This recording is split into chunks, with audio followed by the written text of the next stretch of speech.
Today, I have the privilege of interviewing Glen Van Peski, and he recently wrote a book that I just loved. It's called Take Less, Do More: Surprising Life Lessons in Generosity, Gratitude, and Curiosity from an Ultralight Backpacker.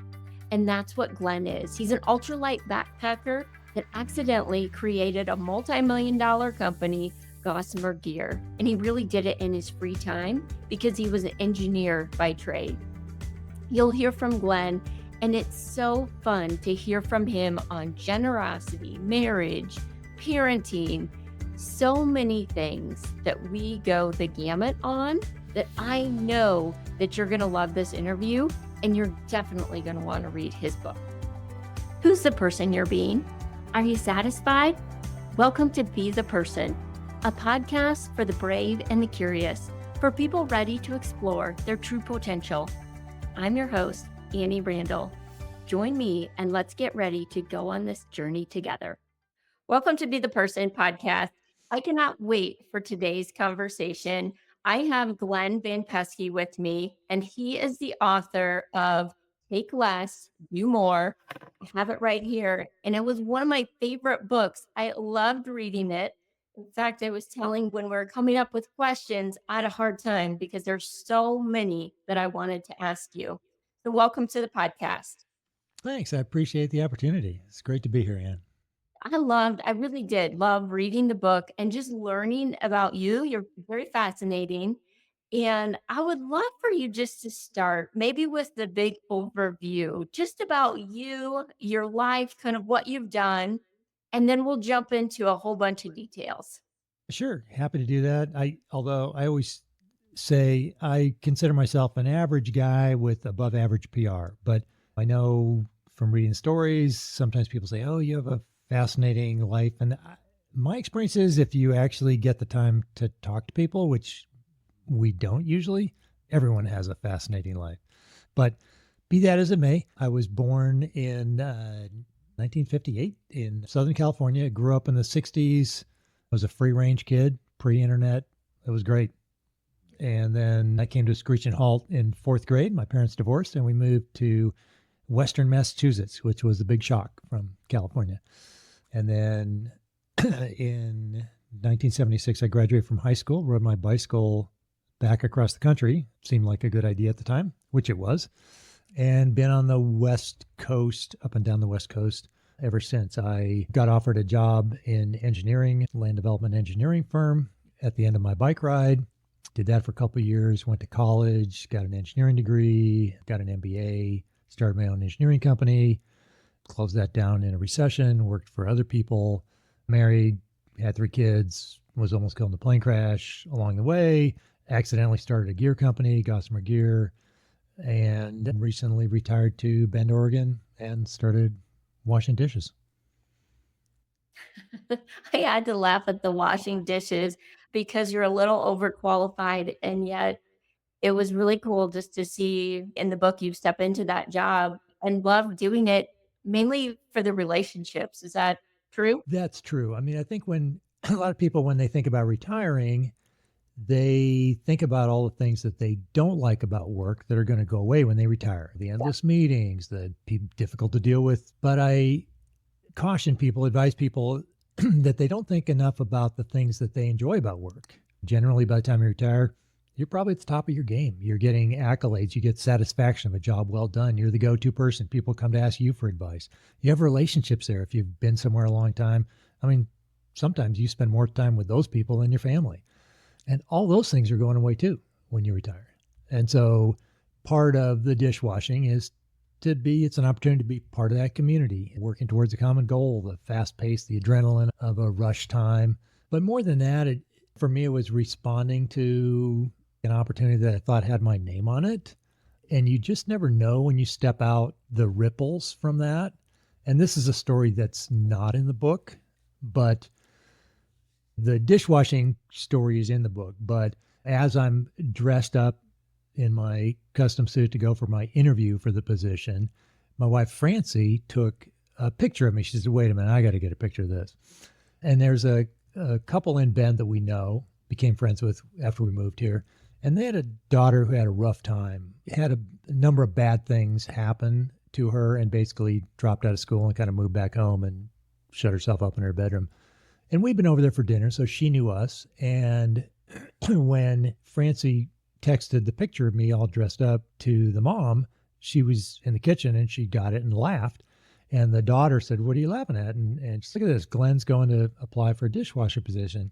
And she says, yeah, I don't get it. I mean, he's got a couple degrees, a lot of experience, started companies. Is he mocking them by dressing up? And the mom said, no, he's looking for an opportunity to be of service and thinks this has his name on it. So Francie gets a call a couple weeks later from the mom, says, "You would not believe what happened."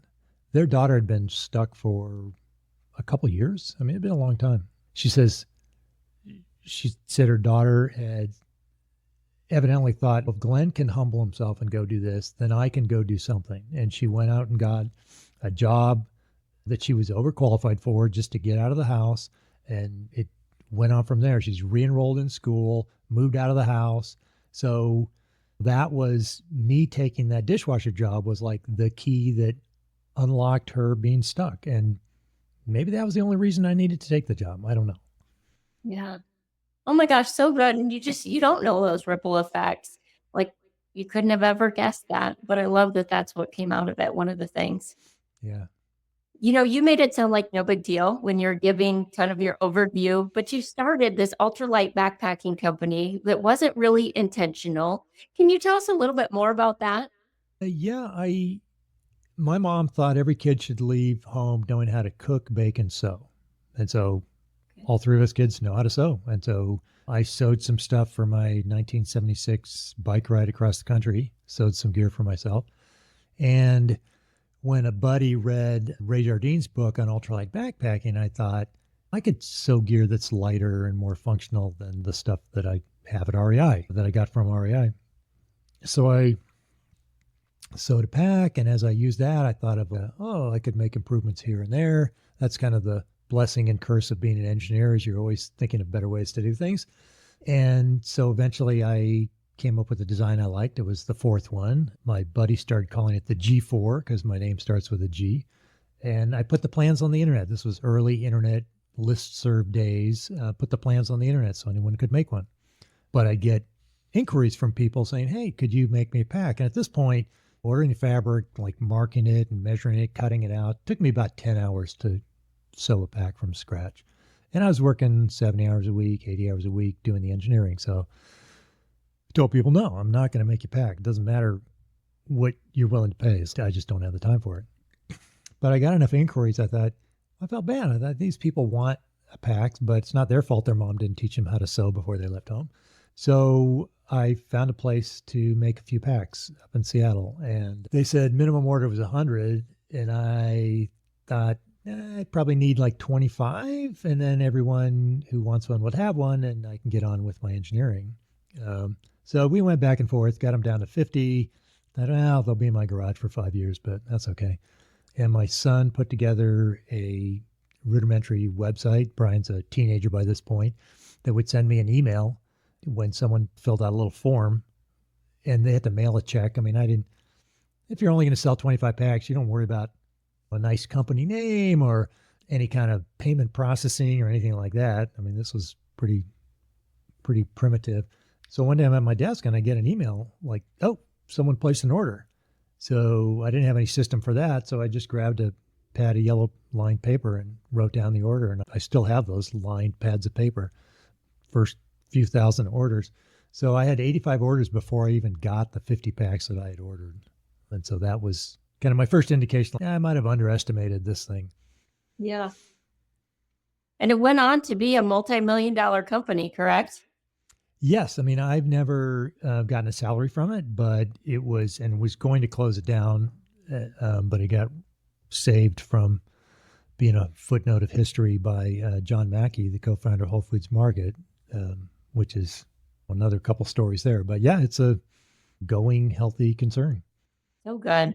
In fact, I'm excited now to go check out their backpacks as I keep pursuing my backpacking journey. So we're just about ready to announce it. We're going to Peru next year.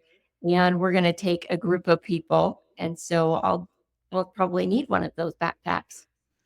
Yeah, it depends on what kind of trip you're doing. But yeah, we should talk about me doing a Zoom call with your group to kind of give them a quick rundown on how to pack lighter. Yeah, I'm going to take you up on that. That'll be great. I would love for you to do a Zoom call with people going to Peru, because I think we can all learn a lot from just taking less in life and doing more. And I love your philosophy on that. I mean, on the trail, yes, that totally makes sense. But in life too, can you tell us a little bit about, I guess, both of those aspects on the trail, in life, and how you came up with that philosophy?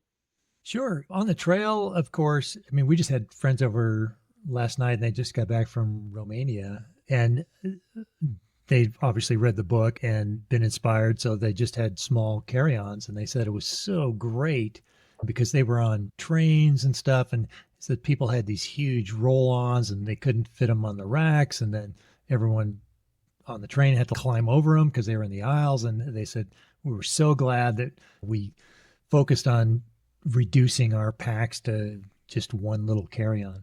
So when you're backpacking, I mean, there's a number of benefits from going lighter, less strain on the body. You're able to do more distance if you're a busy person like you are and doing multiple jobs and things. You get limited time off. If you can only hike 5 miles a day because you carry a heavy pack, there's a limit to what you can do in a 3-day weekend. If you've got a light pack and you can hike 20 miles a day, well, that really opens up a lot of territory. It gives you the ability to help others. If everyone in the group has a light pack and someone sprains their ankle, it's fairly easy to redistribute their weight and take it off their back. If everyone's carrying a 70-pound pack, that's probably not going to happen. So it allows you to really be more in tune, I think, with the environment. If you've probably met people on the trail that are trudging along, like just looking at their boots in pain. Every step's, their shoulders hurt, everything hurts. And so they're not really enjoying and noticing the forest that they're walking through. Whereas if you've got a light pack, you're not thinking about it. On trips that I'm on, it's quite common at rest stops that people don't even bother to take off their packs because they're so light. So you're better able to enjoy it. And things like if you're cowboy camping or under a tarp, you're enjoying the outside much more than if you're closed off in a tent. So that's some of the benefits of packing. And that's true to slightly different if you're doing front country traveling to Europe and bopping around. It's much easier if you have less stuff and you can keep it with you. No checked luggage. And then in life, one of the things about hiking with very little gear is you realize how little you need to be happy.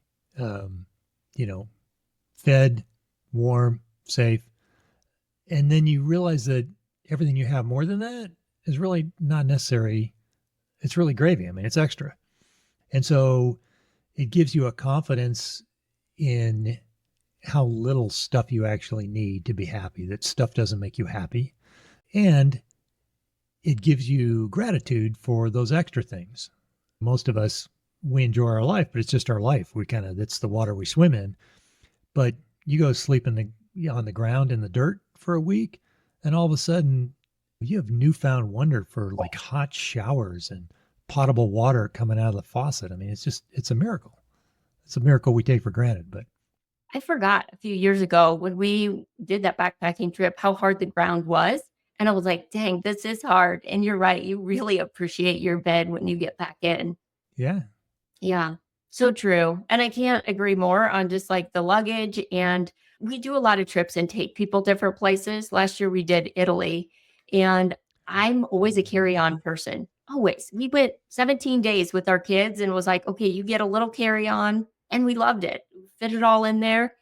I did a week, and because we were going with people, I wanted to take them things and things for the trip. And I had to laugh because our suitcase got lost and ended up being lost for half the trip. I think I had 2 pairs of clothes. And when we got the suitcase, it was like, you know what? Most of the stuff in here I don't need anyway. I'm like definitely going back to the carry-on for all trips in the future.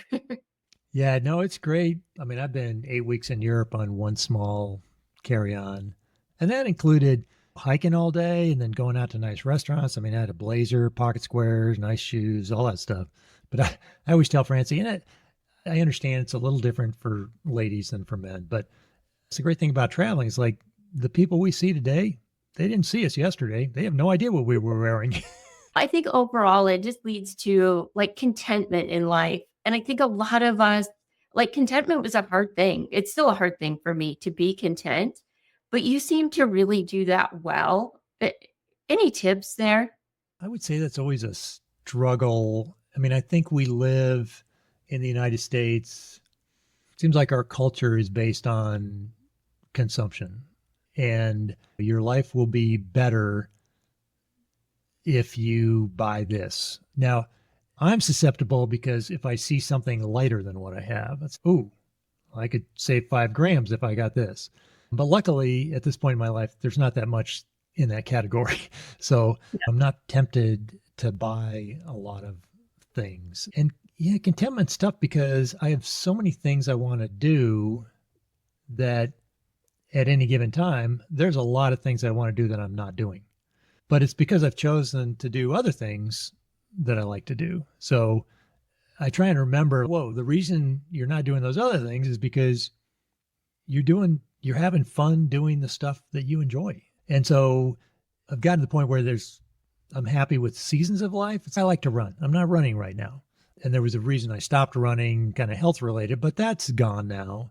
And so I miss that I'm not running because I'm busy doing other stuff, but I don't obsess over it. I just go, okay, for this season in life, I'm taking a break from running and now I'll get back to it or maybe not. I mean, I think I will. And so it's okay that there are seasons in life and seasons that I'm focusing on one thing and realizing that there's another season coming. I'm going to focus on something else and that's fine. I think I think gratitude is a piece of contentment, focusing on what you have rather than what you don't have. There's a cool thing I read once in a blog post by Joseph Epstein, I think, talking about gratitude as a 4-way matrix, as like a 2-way matrix. And so if you imagine making like a 4-square box, and on one axis you've got want and don't want, and then I can't believe I'm going to mess this up. I'm drawing as you're talking, so it's okay. Yeah. Want and don't want. Oh yeah. Want and don't want. And then on the other axis, have and don't have. And so for most of us, our culture is kind of geared for things that we want, but we don't have, that quadrant, and trying to move them into the have quadrant. And if we practice gratitude, it's generally things that we want that we already have. I want a nice car. I have a nice car. That's great. He says, one thing that we don't often think about, which is a great hack for gratitude, is things that we don't have that we don't want. Yeah. We don't often think about that. I don't have diseases. Oh, I'm grateful for that. I don't know. The news is filled with people that have it worse off than we do in this country, and certainly if you expand to the rest of the world. And so anytime I start thinking like it's a hard day or whatever, yeah, but I could be living in XYZ and Totally. it would be really hard. I mean, I have no idea what a hard life is. Yeah. I'm a picture person, so that makes a lot of sense to me. And I actually drew it out on my show notes of just that quadrant and remembering that because I think you're so right. Of like a lot of times we focus gratitude, or at least I do, on things I have and try and be grateful for that. But when you think about things you don't have and don't want, there's a lot of things in that bucket. Yeah. And if you're visual, I mean, there's a picture every day in the news of someone sifting through rubble in Ukraine or in Gaza. And it's, oh, yeah, I guess I don't have it so bad. Yeah, for sure. You've had a lot of like things happen in life and some challenging. One of them you talk about in the book is carrying that 70-pound pack and how you went to create your own and went on to start the backpacking company. But another one is about your son, Derek, and how he was born, but what led you to a faith relationship. Can you talk about that? Because sometimes I think we think, oh my gosh, I don't want this, but something beautiful comes out of it. Yeah, there was a great quote I just saw this morning. There was a great quote I was reading this morning on The Way to Love, the last meditations of Anthony DeMello. And I'm in the habit of reading a little section of this every morning.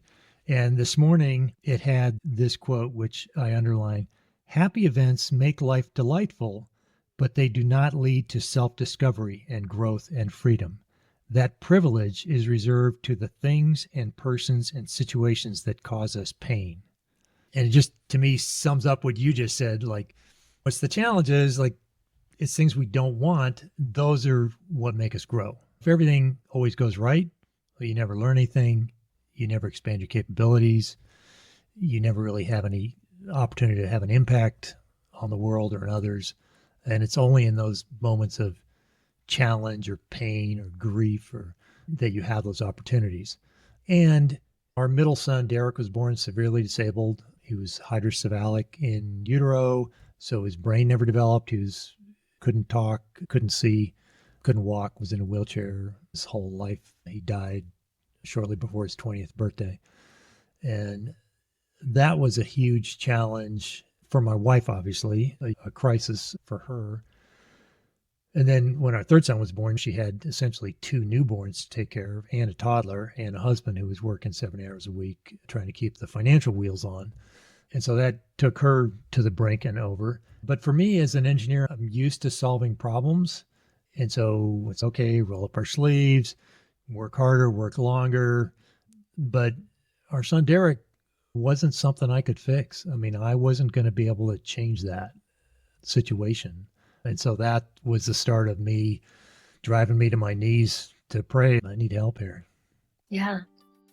I have a special trip that I want to invite you on. Jeff and I are hosting a trip to Peru next year.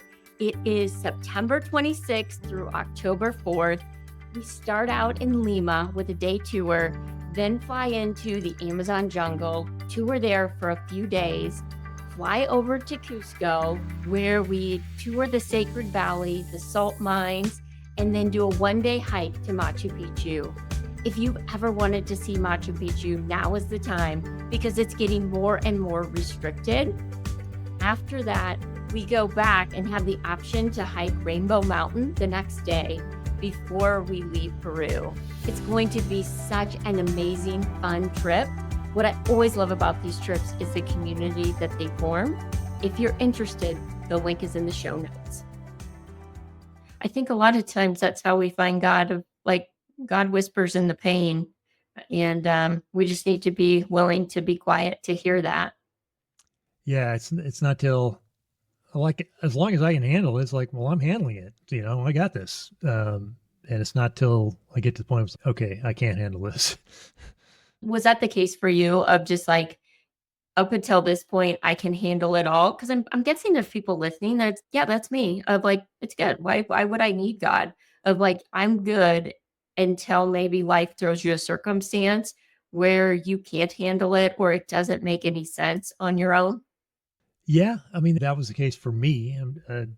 Maybe, hopefully, there's probably people smarter than I that don't need to hit the wall before they find their way. But I remember I had an engineering business, and the economy was tanking, and I was on my face in the morning before everyone else got there praying, and I said, God, I don't know what to do with this engineering company and how long the money's going to last. Am I supposed to tough it out? Am I supposed to close it down? I said, and God, could you make it a 2x4? I'm not like a subtle kind of guy. Make it obvious. And when we opened at 8, the phone rang and a guy that owed us money said he wasn't going to be able to pay his bill. I was like, okay, we're wrapping things up. That's it. Yeah. If anyone answered prayers come in a way that you don't necessarily want or expect, but I pray a lot that way too, of just make it super clear. Cause I'm with you of like, could it be? Could it not be? I'm like, I need the 2x4 to like, this is it, Annie. Like, don't miss it. Make it obvious. Yeah. But I think prayer is a business strategy I use too, which a lot of people think is maybe odd if you don't have a faith. But I'm like, man, I used to start my day at 5 o'clock just going, and I don't start that way anymore. Like I need that quiet time to connect.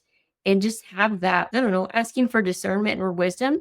Because I feel like when you run companies, there's a lot of question marks that you're like, I don't know the answer to this one. Yeah, no, definitely. And it kind of gets to the challenge is if you don't have those questions, you're probably not trying hard enough. And I often, in my prayer time, it's like people will come to mind. It's like, gosh, I haven't talked to them in a long time. And I've called them up and they say, oh my gosh, I'm so glad you called. I need to talk to someone and blah, blah, blah. And it was just because they came up to in my mind in prayer. Yeah, I love that. I love that you act on it. What about, I think that leads to a question on relationships, because throughout the book, that was one thing that was very evident of your value on relationships with your wife, with your friends, kids, everybody, of just being intentional and taking time. Tell me a little bit about, where did that come from? Did you grow up like that, always like investing in friendships? Because you refer to yourself as shy, I guess, in the book, but yet you have friends all over the world. Yeah, I didn't grow up like that. I mean, I'd have one or two friends. I'm an engineer. I'm not the life of the party. I'm not that friendly, outgoing person. I'm an introvert. Someone on a podcast asked me, like, how did COVID affect you? And I said, it was great. All of a sudden, you don't have to go to any meetings. This is awesome. I can just be by myself. But I think it's really probably Francie, my wife, has changed me in that regard. I realize, and you know this from business, no matter how hard you work, how many hours, how smart you are, everything significant that you want to accomplish is going to be done by others.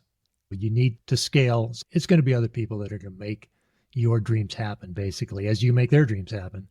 And so it occurred to me early on in my career is okay, everything I want to do is through people. I know how to do the engineering stuff, but I need to get better at the people stuff.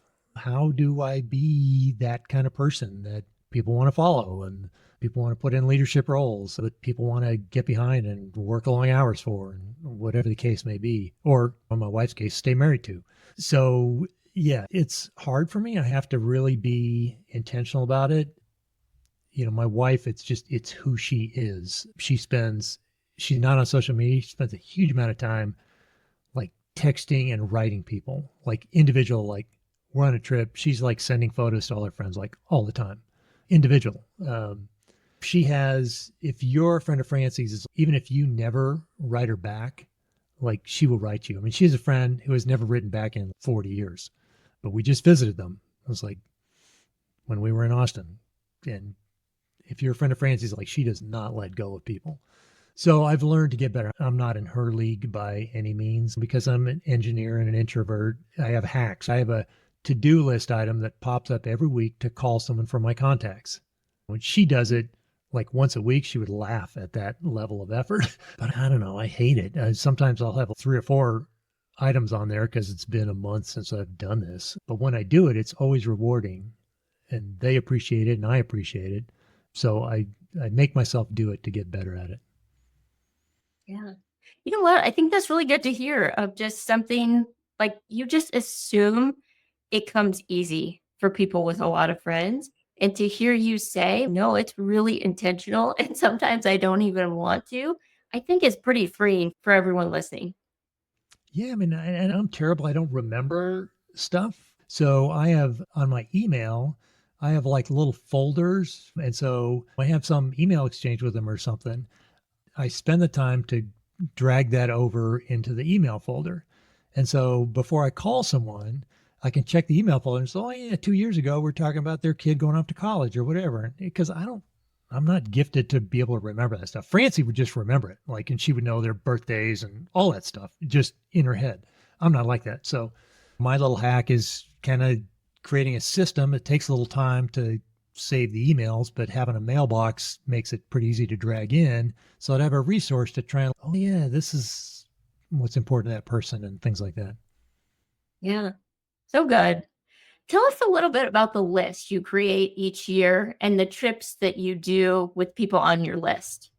So I have a list, and this is actually a kind of an idea I stole from John Mackey. He likes to hike, and he's not a I don't know. He likes people who are interesting and good company and doesn't really place a lot of value on externals. So it's not uncommon to be hiking on the Appalachian Trail with one person who's got 3 PhDs, another person that's a billionaire, and someone who's the first one in his family to graduate high school and wouldn't have a pair of shoes if John hadn't sent him a pair of shoes, basically. And we all have a good time because everyone's interesting and has life experiences and was thoughtful and curious. So I created a list, probably about 70 people on it now. And I've got 3 criteria. The first is that they be good company in the backcountry. This isn't like chit chat at cocktail parties, like be walking all day. Or they're not a whiner. And my shorthand is they've got something to say, but nothing to prove. They're interesting, but they don't have to be the one always talking. They don't have to be the center of attention. The second criteria is that they have to have their gear pretty well organized. They have to be a semi-experienced backpacker because I have a few gifts, but teaching beginners is not one of them. So I have friends that do that and that are great at that. I'm not, because I don't know. It's been so long since I started. I don't remember all that stuff anymore. I'm not helpful to people. If they're trying to shave 6 ounces out of their pack weight, oh yeah, I'm your guy. And then the third is that they've got some level of physical fitness, because the trips that I do are just going to be more enjoyable if you can walk long distances. And I can vary the trips a little on items 2 and 3. The first one's non-negotiable. If you're a whiner, prima donna, yeah, you shouldn't be on the list. And if somehow you get on a trip, you get off the list pretty quick. So if I had an error in judgment. So I put together a couple trips a year usually, and I'll get some permits, send out an invite to the list, and the first people to respond go on the trip. And so it's typically people that don't know each other. I'm the only one that everyone knows at some level. And so they get to meet other people who are fun, interesting people. And so they can become friends and go on trips together. And me getting the permits, the dates are set, the permits are available. I've done the trip before, so I can advise on gear and conditions and things like that. And so there's a lot of stuff they don't have to worry about. They can show up with their gear. So it's a fun time. I think that's such a cool idea. I love trips. And again, that's something like for me, building that community is super important, but I've never done it like that. So I might steal that from you. And I'm going to Yeah. have to get better at being a backpacker, but I think I can do it. Well, and it doesn't have to be a backpacking trip. So sometimes Francie and I will meet a couple, and people fall into different categories. And like these people we had over last night, Dave and Kelly, I was like, oh, they are so much fun. It's just so easy with them. It's like you could totally like travel for 2 months with them. And like some of your friends, like not every friend is like in that category, because travel, being with the same people every day and all the challenges, like, yeah, not everybody's on the list. But we sometimes Francie and I'll say, oh yeah, those people, we could totally spend a week with them or a month with them traveling. And so I'm thinking I need a different, like a non-backpacking list, like cruises. I was like, hey, we're going to go on a cruise. We're going on this cruise. Anyone else want to go? It'll be fun. Or like a walking trip in Europe. I was like, hey, we've got a couple slots here. We're going to be walking through Europe for 2 weeks. Who's in? So it'd be like a different list, because not everybody, some of the backpackers probably some of the backpackers wouldn't go for the cruise. They're like, nope, that's a hard no. I'm not sitting in a deck chair for a week. But it doesn't have to be limited to backpacking, I guess is my point. Yeah. That's good. I think you're a really great connector of people, of just bringing people together, which is a unique gift, because I feel like in today's society, we have a lot of friends on social media, but not a lot of friends that you will invest a week or a few days with to go on a trip. And you're right. When you walk with somebody for 12 hours a day, they better be interesting. It's such a gift, because in today's world, it's maybe you like something on social media or you write a couple words. That's like a big lift. Or maybe you get together with someone for coffee and you have an hour and then you both have to rush off. But, I've been on John Mackey trips, and I'm hiking along someone, getting to know them, and you ask them about something, they say, oh, it's a long story. So we got 6 hours, go for it. And we just don't have that time in life to spend that uninterrupted time to connect with people and get below the surface and talk about things that happened to them as a kid or what they think about ABC or the work that they do, what they're passionate about, what their dreams are, the books they've read, stuff like that. Yeah, so good. It's inspired me to think. I have this big calendar of 2025 of just it's on my wall of things that I want to start doing. Like the Peru trip went on there and all these things. And I'm going to start, I don't know, putting some of these on and creating some lists. It's funny you mentioned that. I'm looking for it here. So I'm doing kind of the same thing. It's okay. Telling Francie, honey, we got to decide what we're going to do because these are possible trips like for 2025. It's clear we're not going to be able to do all of them. But yeah, it's a big list. And some are just like me and some are both of us. And so obviously there has to be a balance there. So yeah, we'll have to, that's on our list. It's like trying to get her attention to, okay, let's sit down and at least if there's some that we know we're going to do, okay, I can get going on reservations and trips and stuff like that. And maybe if there's ones like, no, you're not going to do that trip. So, okay, we'll put that off for this year. Yeah. And like you said, seasons for everything. If it doesn't happen to 2025, like there's more years and more things to come. There are. Yeah. And that's one, you mentioned seasons. Living in Southern California, San Diego area, yeah, if you don't do something, if I don't go running today, it's, I go running tomorrow or next week or whenever, because the weather's kind of within a narrow range. And one thing about moving to Bend, we love the different seasons, but it does make you kind of get after things in season. I was like, want to go skiing? Yeah, we'll go skiing tomorrow. I was like, if you put it off too long, it's like the snow's gone. Well, then it's like bicycling and kayaking season. So it's like there are seasons of life, but like they have limits too. So yeah, got to remember that. Absolutely. You live in one of my favorite places. I used to be a director of sales for US Bank and I traveled a lot. And you travel around and you don't find a lot of places like I love Colorado that I would want to be at. But when I went to Bend, Oregon, that was one place I called Jeff. I was like, I could live here. This is such a cool place.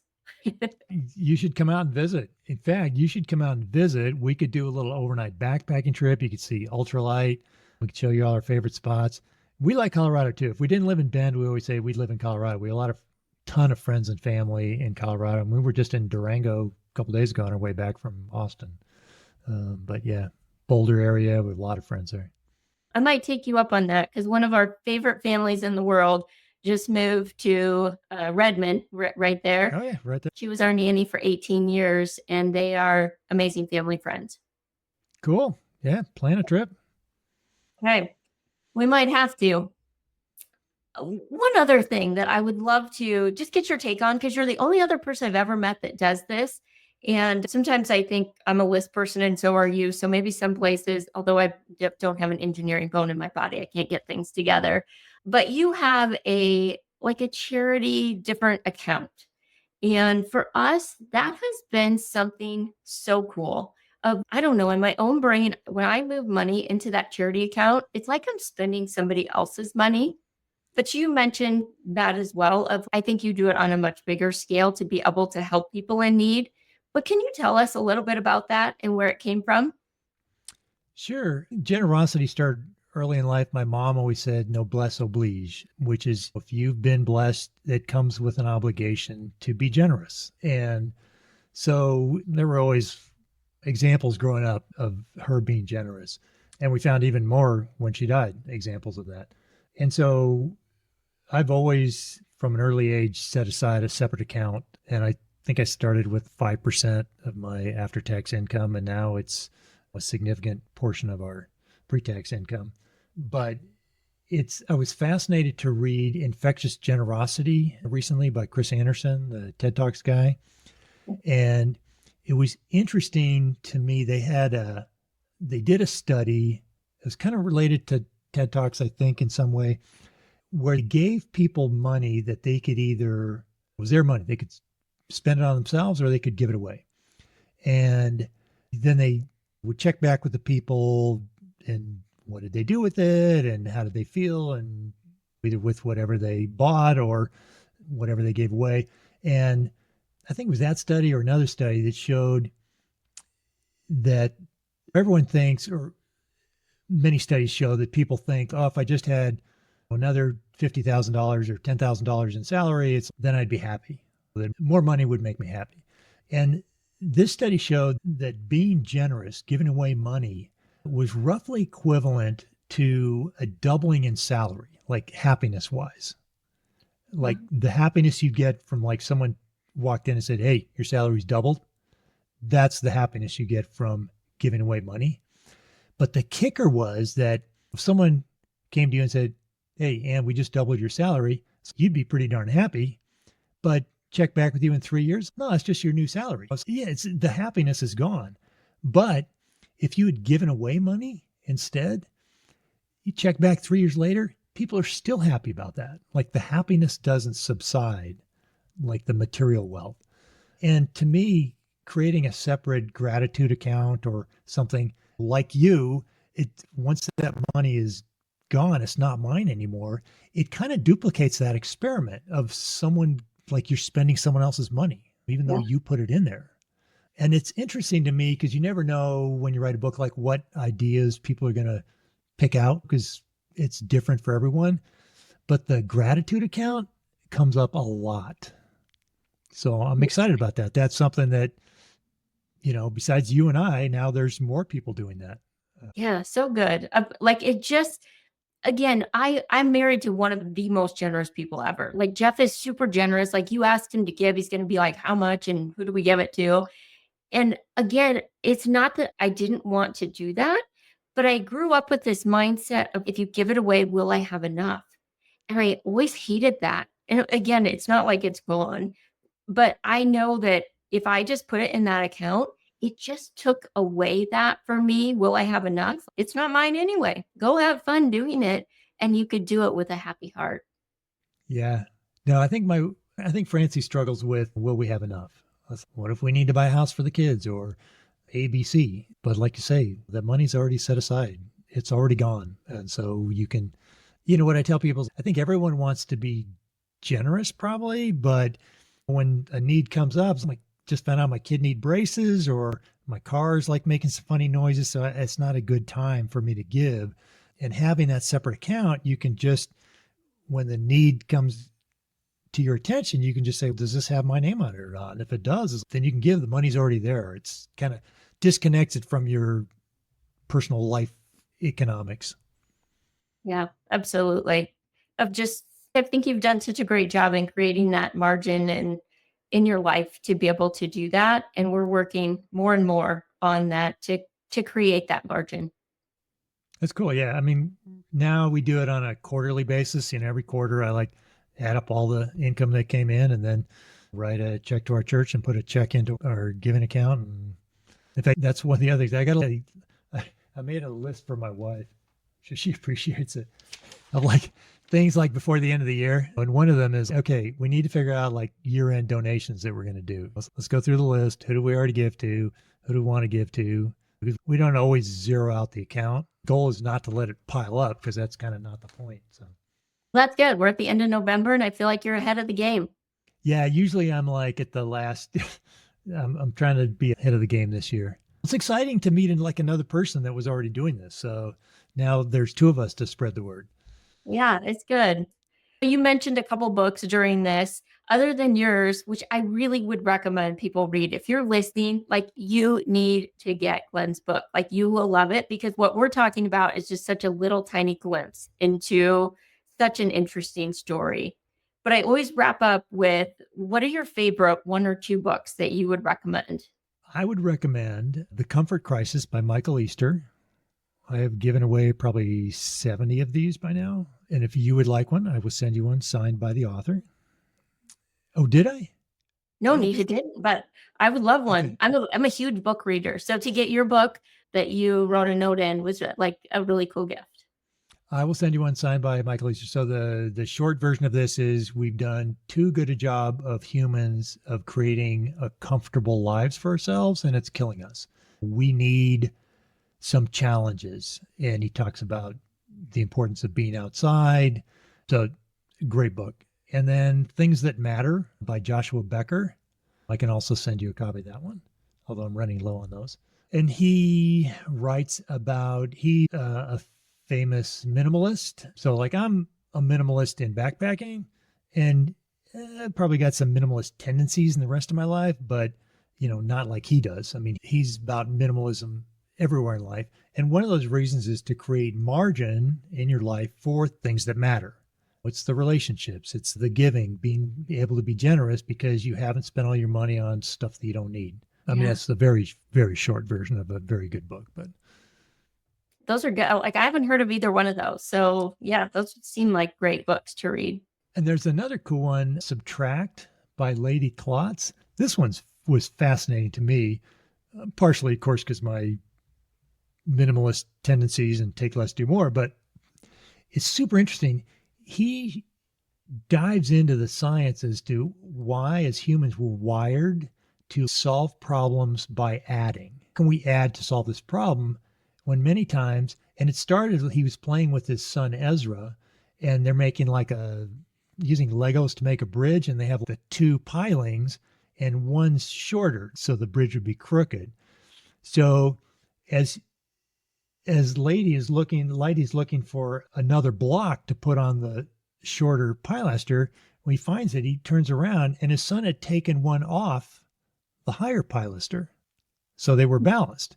And he's like, oh, I didn't think of taking one off. I'm like always adding to solve problems. And he has a number of really cool examples. It's a shorter book, but super fascinating. Oh, that would be interesting. I love that. I can send you that one too. You don't need to send me to the library, but I love the question because, again, you don't know what you don't know. So it just makes it so and can uncover more things. So I appreciate that. I could talk to you for 2 more hours with all the questions. So I may take you up on coming to Bend to backpack so I can pick your brain more, because I really appreciate all of your knowledge and sharing it with us today. Yeah, happy to do that. Make plans to come to Bend and visit your friends and maybe sneak in a backpacking trip or at least a gear show along the way. And if someone cancels the last minute on a podcast and if you want to get to some other questions, I'm always happy to do that too. I appreciate that. So thank you so much, everyone, for joining today. If this resonated with you, inspired you, and you know somebody else that it could inspire as well, I would just ask you to please share it. And always, it would mean the world to me if you would give us a 5-star review. Thanks for tuning in today.